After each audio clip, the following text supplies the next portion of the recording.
ખેડૂત ભાઈ, આ છે યાનમારનું 348R, લગભગ 48 હોર્સ પાવરનું યાનમાર કંપનીનું ટ્રેક્ટર.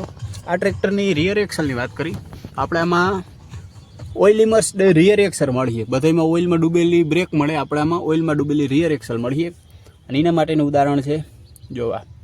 પાછળ જે ઉપર જે હાઇડ્રોલિકમાં ઉપયોગ આવે ને ઓઇલ, એ ઓઇલ ડાયરેક્ટ આપણા ગેરબોક્સની અંદર નથી જતું. હાઇડ્રોલિકમાં ઉપયોગ આવે, ત્યારબાદ આ પાઇપમાંથી થઈ આ એક્સલમાં આવે અને અહીંથી ઓઇલ આખી એક્સલમાં ભરાય, પછી મેન હાઉસિંગમાં આપણા ગિયરમાં જાય. એ પ્રકારની આખી એક્સલ ઓઇલમાં ડૂબેલી હોય.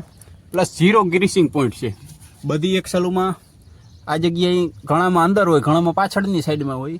એક પોઈન્ટ હોય ગ્રીસિંગ માટેનો, આમાં કોઈ ગ્રીસિંગ પોઈન્ટ જ નથી. 0 પોઈન્ટ ગ્રીસિંગવાળી ફૂલ આખી એક્સલ ઓઇલમાં ડૂબેલી છે. એ સિવાય આના રિયર વ્હીલમાં આ પ્રકારના એડજસ્ટમેન્ટ પોઈન્ટ આપેલા છે. જો આ જે છે એ બહારની સાઈડ છે, આ અંદરની સાઈડ છે. મતલબ કે આપણાની પહોળાઈને વધઘટ કરી શકી. અલગ 8 પોઈન્ટ મળી જાય આપણાની આ ટ્રેક્ટરની પહોળાઈ અને વ્હીલને એડજસ્ટ કરવા માટેના. ટ્રેક્ટર 4 વ્હીલ ડ્રાઈવ છે, છતાંય કોઈ જગ્યાએ આપણામાં 4 વ્હીલ ડ્રાઈવની સાફ્ટ જોવા મળે.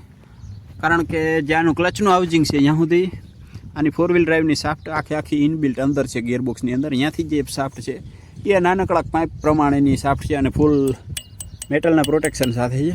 પ્લસ એન્જિનની અંદર આ પ્રકારનો ગેપ બનાવી અને એની અંદર સાફ્ટ રાખેલી છે. જો એની અંદર સાફ્ટ રાખેલી છે. પ્લસ જે ફ્રન્ટ એક્સલ છે એની અંદર આપણે અહીં કોઈ બમ્પ નથી મળતો કે ડિફરન્શિયલની જગ્યાએ આપણે ગોળ બમ્પ મળે ગોળાઈવાળો કે એવું કોઈ નથી. એકદમ ફ્લેટ જ ફ્રન્ટ એક્સલ છે, જેના લીધે આપણે વાઇડ ગ્રાઉન્ડ ક્લિયરન્સ મળી જાય. આપણા ટ્રેક્ટરમાં 425 mm વાઇડ ગ્રાઉન્ડ ક્લિયરન્સ મળી જાય. હવે ઘણી કંપનીના 2 વ્હીલ ડ્રાઈવ ટ્રેક્ટરમાં એટલો 425 mm ગ્રાઉન્ડ ક્લિયરન્સ નથી મળતો. ટ્રેક્ટરની ફૂલ ડિટેલ્ડ રિવ્યૂનો વિડીયો, એક વસ્તુ કોઈ જગ્યાએ કયું ફીચર છે, શું બેનિફિટ મળી, એ બધી વસ્તુનો ટોટલ રિવ્યૂનો વિડીયો આપણે યુટ્યુબ ચેનલમાં અવેલેબલ છે. તો જલ્દી જઈને ચેકઆઉટ કરો. પ્લસ કમેન્ટ કરજો કે તમને બધાને આ ટ્રેક્ટર કેવું લાગ્યું.